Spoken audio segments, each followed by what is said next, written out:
What this is all about is your right to freedom of speech. What made America great is an independent, vigorous press expressing their religious belief. Political speech is the heart of the First Amendment. Now is the time to make justice a reality for all of God's children. Welcome to Speaking Freely, a special edition from Middle Tennessee State University. I'm Ken Paulson. Today our guest is Billy Bragg, the singer, songwriter, and political advocate from Great Britain, who has rattled a lot of people with his message and his music. Today he's going to be talking to a group of students from MTSU, and we began by asking him what he was doing when he was roughly the age of these students, about 20 years old. 20 years old, I was just in a band. We're knocking around Northamptonshire. It's not where I come from. I come from London, but we kind of got out of London. We were living in an old house in a town called Oundle, and we were, because we'd come up from London and we were in a band, we were sort of the local punk rockers. Punk rock hadn't quite reached East Northamptonshire, so we had a premium on punk rock. I'm not sure we were classic punk rock. We were more kind of like, sort of like power pop. We were a bit like the Jam. I think we were a bit like the Who, and we were just surviving on Social Security. And we'd given up our day jobs. Myself, the drummer, the guitar player, and the bass player. The keyboard player decided he wanted to stay working at the Ford Motor Company's factory in Dagenham. So he didn't join us, but there's always one in the band who makes that decision, and good luck to him. And in time you make a strategic move, you lose the band? Well, the band lose me, really. The band decide that we're to go our separate ways, and I'm kind of stuck in a situation where I've got all these songs in my head and no one to play them with, not really knowing what to do. So I decided, I was back living at my mum's house back in East London where I come from. But I felt like, you know, I'd been there. We'd made a little single with a label called Chiswick, my band and everything, and we'd kind of like been in the foothills of success, and it'd come to nothing. Living at my mum's, and eventually decided the best way to try and get this songwriting demon out of myself was to go out and play solo and go up on the high wire all on my own, because I realised the thing I liked most about playing was the adrenaline hit. And in time, as a solo artist, you call yourself Spy versus Spy. How many of you read Mad Magazine in your formative years? Remember Spy versus Spy? Yeah. Why in the world was that your inspiration? Well, because at the time, the punk thing was kind of over, and there'd been a return to what we might typify now as a new romantic movement. But basically, it was a style over content, and I'm a content over style guy, as you can probably see. And the idea of a guy coming and playing a solo electric guitar and doing a gig, I don't think there was a bar anywhere in London would have given me a gig if I'd just said, I'm Billy Bragg. So I told them I was Spy versus Spy. They imagined I was probably a synthesizer duo who was going to come along and throw some shapes. And when I turn up with an electric guitar, there's not much I can do to chuck me out. So I did that for about a year before I built enough of an audience to kind of like step out from behind that facade and start playing under my own name, Billy Bragg. I was struck by the story of something called a Porta-Stack. Can you explain this promotional device? Yeah, this was a genius move by my manager, which basically he brought me to one of the very early CMJ conventions in New York, and in order to make a splash, he concocted this thing, which is basically an amplifier that went on my back like a backpack, with a couple of speakers up here and a jack plug for a guitar cord, and it allowed me to walk around and play, and a gooseneck mic around here.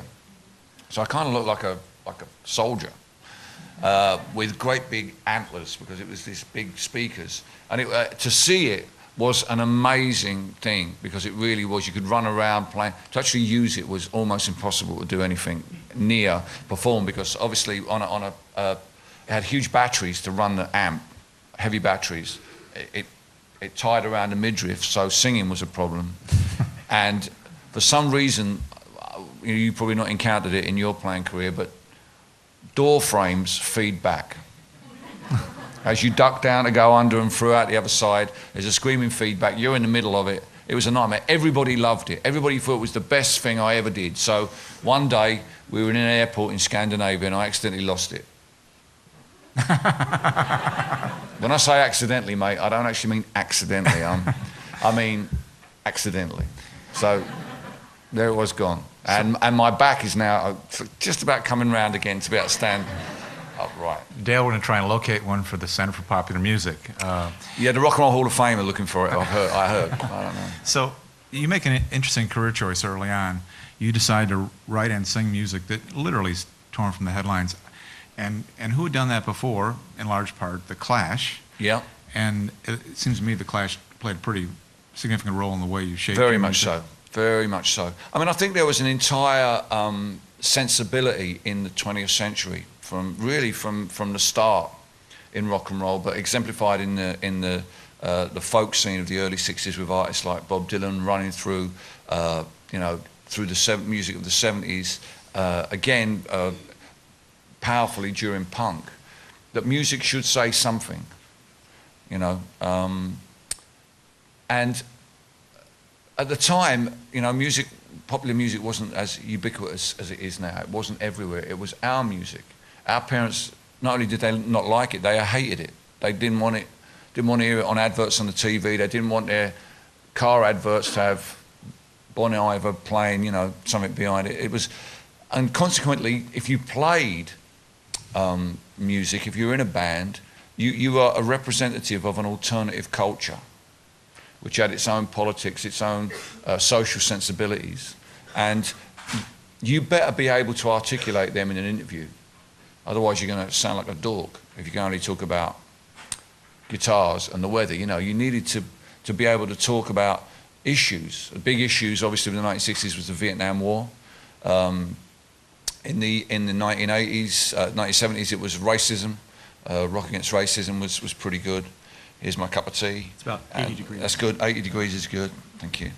And so, not only was I able to write songs that were about social issues, but the editors, there were 3 weekly newspapers in the UK, Melody Maker, Sounds, and the NME, which still runs, but there were 3 of them.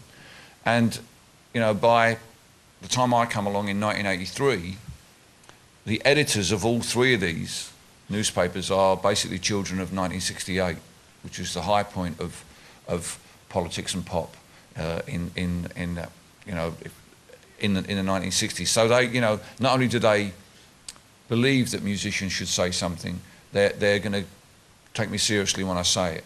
There's a framework for me to say it there. We're talking about issues that we all understand. When I use the word socialism, I know socialism is one of those words like football that means something else in America. Or tea, for that matter. But these issues were integral in saying something, because back in the 20th century, if you had something to say about the world, there was only one social medium open to you. Nobody wanted you to write for the newspaper. No one was interested in your film, even if you could make one. There was nowhere to blog. Even before people started putting together fanzines, the only real medium we had, particularly for someone like myself, left school when I was 16, very articulate, but no way of expressing that was to pick up a guitar, write songs, and do gigs. So music was the way that we spoke to one another, but also we spoke to our parents' generation, how we told them what we thought. Carrying an album, albums, you probably don't remember albums, but they're about as big as this screen here. And you carried it around campus, and everyone saw how groovy you were, because you had that particular album by Donovan or someone, whoever was groovy. You were broadcasting all the time. The music you listened to, the people that you sat around listening to, that was the social medium of the day that gave you the sense of not only community that you get now from social media, but also engagement through that music. And if you felt the urge yourself to have something to say, that was what you did. And it's important to remember that Billy was singularly courageous, really. I mean, if you read coverage out of Great Britain, he's identified certainly as a musical figure, but also very much as a political figure. In sharp contrast to sort of the rock gods of the era, and you all know the work of Eric Clapton. He seems like a nice old guy now. In the mid-'70s, he made this incredibly, arguably racist comment. Definitely racist. And which led to Billy enlisting in the battle against Clapton. Can you give us a little background of that situation? Sure. I mean, Eric Clapton in the 1970s had made a statement in Birmingham, England, in support of a British politician whose name was Enoch Powell. Enoch Powell made a speech, an incredibly incendiary speech in the UK, saying that if we allowed, I think he used the word coloured immigration to continue, there will be rivers of blood in Britain within so many years. He actually said, I think I'm quoting now, the black man will have the whip hand over the white man. Now, in my country, race is not, it's an important issue, but it's not an issue as it is here in the United States of America. We have not grown up, our parents did not live in a segregated culture in the way your parents and grandparents did. So race is something that happens as much racism, but it's generally not spoken of by politicians. Class is our issue. Class is our dividing issue that we're all acutely aware of. So for a politician to stand up and say this, you know, within 10 years of the first wave of predominantly immigrants coming from the Caribbean, I mean, he had to resign, the Conservative Party had to distance himself from it, but his name, Enoch Powell, he became a byword for racism. And he delivered that speech in Birmingham, and a few years later, Eric Clapton comes out on stage in Birmingham and says, oh, by the way, Enoch was right. This is a guy who's just recorded I Shot the Sheriff by Bob Marley. So just think about how outrageous it would be for him to say, someone whose entire music is based in the blues, how unfathomable a thing for him to say. Fortunately, there are a lot of, I mean, this came at a time also when there was a far-right organisation in the UK called the National Front who were beginning to win seats on local councils. They were marching in the streets with their Union Jacks. There was an idea, a concept that they put forward that people from the Caribbean could be somehow sent home, inverted commas, with no recognition of the fact their children were born in Britain and were British themselves. And out of this incendiary situation was born Rock Against Racism. And I went along to the first big Rock Against Racism march, the Clash performed. And at the time I was working in an office, I was probably about 19, 20. I was working with an office in London with a bunch of guys who, in their everyday language, they were racist, casually racist. They were sexist, they were homophobic. And because I was the office junior, I didn't really say anything because I felt in the minority. I just sort of sat there and felt embarrassed for the people that were being verbally abused like this. And then I went on this Rock Against Racism march, and when we actually got to the park where the gig was happening, there were 100,000 kids just like me, my age, into the music I was into. And I realised that day that our generation would define, in the way the previous generation defined themselves in opposition to the Vietnam War, we would define ourselves in opposition to discrimination of all kinds. And when I went to work on Monday morning, I began to stand up for that idea. I began to confront these guys. I began to question what they were saying. And the absolute key thing you have to understand about that was that it wasn't the Clash that gave me the courage of my convictions they were playing that day. It was actually being in that audience. It was actually realising that there were other people out there who shared my outrage at racism, at sexism and homophobia. And I think that's absolutely crucial understanding about the role that music plays. It's not the agent of change itself. Only the audience can ever be and ever was the true agent of change. But music of any kind has the ability to bring people together with a common purpose and take you into that place, and you realise that there are other people in your town, in your college, in your city that feel strongly about this. And you go away with your cynicism, swept away, and your urge to activism enhanced by that. You know, that's something I think that, you know, it's the highest calling that music can. I don't think all music should do that. I don't think it should have to do that. I listen to lots of music that's purely escapist.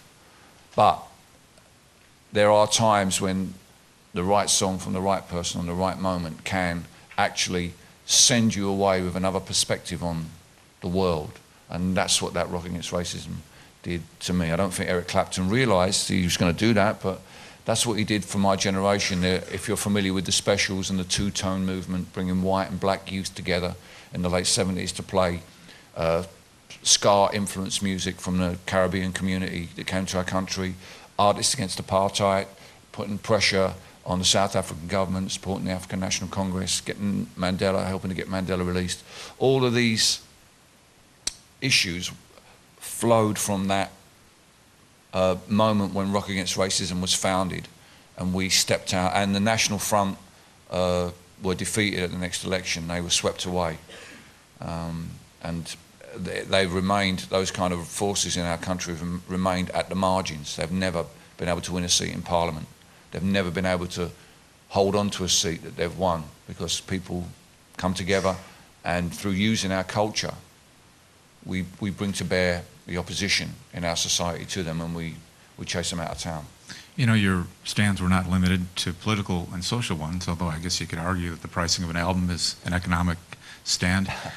Early on, your career is just starting. Somehow this guy with a guitar and a voice and not a whole lot else other than really compelling songs gets a recording deal and begins to carve out what would turn out to be a long-term career, and you insist that no one can sell your album for more than $2.99. $2.99 Yeah. in terms of pounds. Pounds, yeah. And this didn't go over well. No, it didn't, because it was printed on the cover of the record, actually physically there, so you couldn't take it off. It wasn't a sticker. It was actually on the sleeve.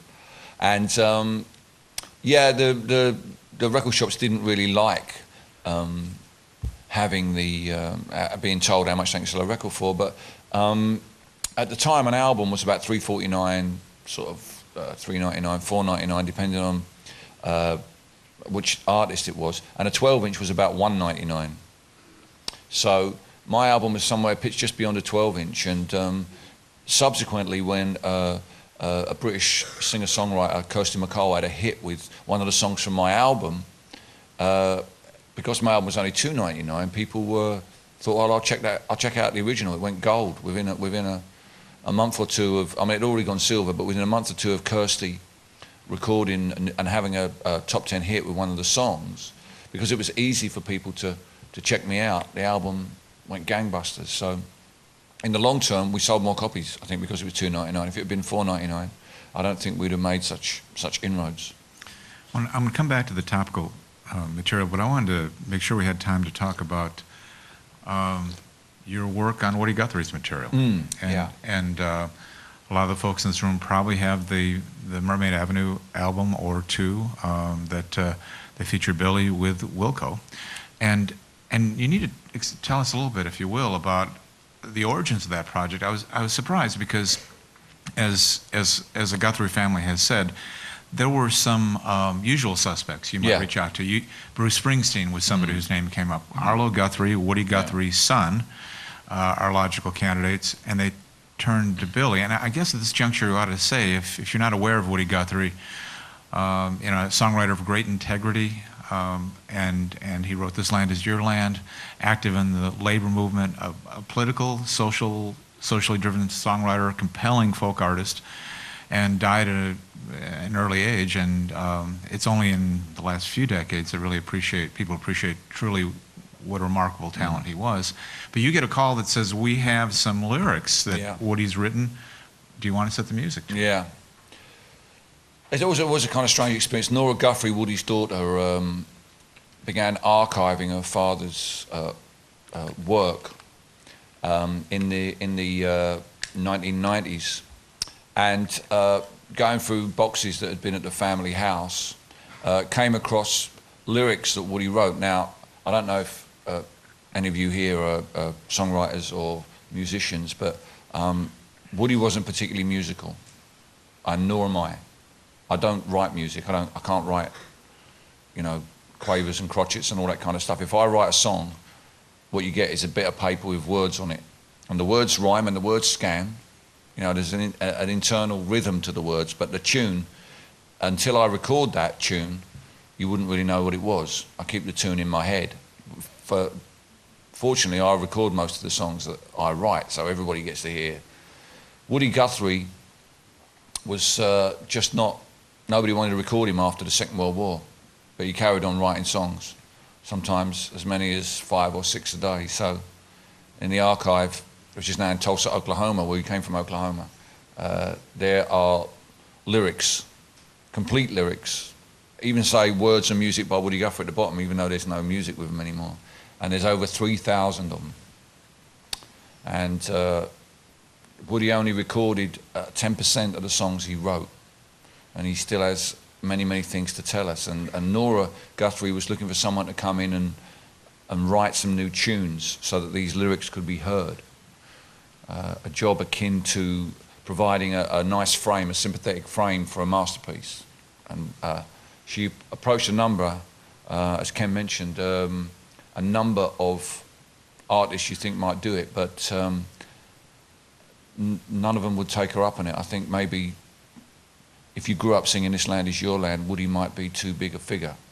Obviously, we don't sing that song in our country. It's not our land. And it's, you know, I see Woody Guthrie against the backdrop of American 20th century culture, with Steinbeck and with Lead Belly, and, you know, hanging out somewhere, Woody smack dab in the middle between Walt Whitman and Bob Dylan. So, you know, seeing him against that backdrop, it made him easier to approach. And Nora's genius insight was not to aim for the kind of Woody Guthrie that everybody knew, but another Woody Guthrie who was writing songs about making love to Swedish film stars, riding in a flying saucer,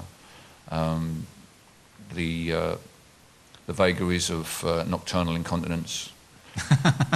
These were songs that Woody... How did those go unrecorded in the 50s? Well, yeah, exactly.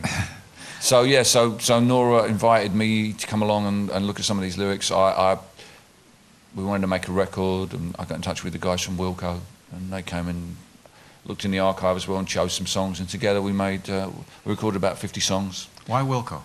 Because well, Nora's original idea was to have a different artist on every song, but I think it would have got in the way of Woody's words. The whole point of this was to bring Woody to the fore and bring these words to the fore. So it seemed to me that having a band that played the songs together, you know, just one band playing it just gave it, it's kind of centered it a bit more, really. So and we thought a little about the, you know, Bob Dylan and the band recording the basement tapes and that kind of idea. So in the end, to make sure that Woody's lyrics came through, working with a band like Wilco, and they just recorded a brilliant album called Being There, which suggested they could play in a number of different styles. And I knew Jeff Tweedy from when he was in Uncle Tupelo, and if I could explain to him what the deal was, that we were going to sit down and collaborate with Woody Guthrie, he'd probably get it, and he did. And it was an astonishing success. Yeah. Probably as many copies of those albums sold as what Woody sold in his lifetime. I'd say probably 10, 20 times more. Yeah. And an entire generation got their first taste of Woody Guthrie. Why do you think that had such resonance? Because of the themes that Woody Guthrie writes about are universal themes. You know, Woody Guthrie never wrote a cynical song in his life. He had a great understanding, a great feel for humanity. So whether he was writing about some time he went up into the mountains with some woman and in a song called Remember the Mountain Bed, or whether he was, you know, writing, he wrote another song called Another Man's Done Gone, which is just a kind of lament for fading away. He had a terminal illness. Whatever he was writing with, he just had a way of putting things, a poetic way that came from somewhere. I don't know where it came from, you know, somewhere out the back there in Oklahoma, somewhere near Will Rogers, maybe, if you ever heard of Will Rogers. Will Shakespeare, I think he was in there as well. And yeah, he managed to in his short life, he managed to draw down, you know, the great. He read voraciously, or you know, everything, philosophy, religion, and he just put it all in his work. You know, the topics of Billy's songs literally are taken from the day's events and concerns throughout society, and songs like Valentine's Day is Over, which is sympathetic to really battered women. Sexuality has been seized by many as a positive statement about, you know, it doesn't matter who you love. I was struck, though, by the volume of songs you've written about social issues and topical things. You know, most of my career has been in journalism, and one of the things I actually hated about being a newspaper editor was every single day we had to have an opinion. Yeah. You publish an editorial 365 days a year, and we had gone to press with editorials in which we were outraged about something we really weren't outraged about, but it was Tuesday and we need to be mad about something. So I'm curious, are there songs you've written that a year later you go, that was not the right approach, that was not the right voice, or I regret that stand? I wouldn't say I regret that stand. I mean, I do look back and think I could have written that better. I could have made that sharper. I could have spinned that round, but that's a great thing with playing live. Every night you get the chance to do that. I have a song called Waiting for the Great Leap Forward, which I've rewritten once every 10 years, really. You know, the current version includes a line about not feeding the trolls, you know. I sort of update it all the time. So you get the opportunity to do that in a way you don't with an editorial. You have had, you had a collaboration with Natalie Merchant. You've worked with pop artists occasionally. You had a #1 record covering the Beatles. I did, yeah, for charity as well. How'd that happen? Well, there was a childless charity, a child protection charity rather, called Childline, which was setting up a phone number for children to call if they were victims of abuse. And they decided the way to do it was to re-record the whole of Sgt. Pepper's. And they asked me, I was among the first people who got asked. And it seemed to me that the song She's Leaving Home in some ways pertained to the issues that the charity was about. So me and my piano player recorded it. She played a recorder and a beautiful, beautiful piano, and I did a sort of gruff vocal on it, and we didn't think any more about it. And then when the album came out, they released it with a double A side with a band called Wet, Wet, Wet, who were hot, hot, hot at the time. The damn thing went to #1 for 7 weeks.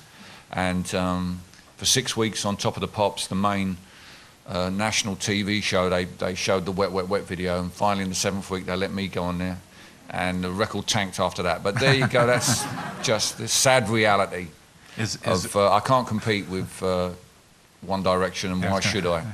Why indeed, the singular voice of Billy Bragg on the campus of Middle Tennessee State University.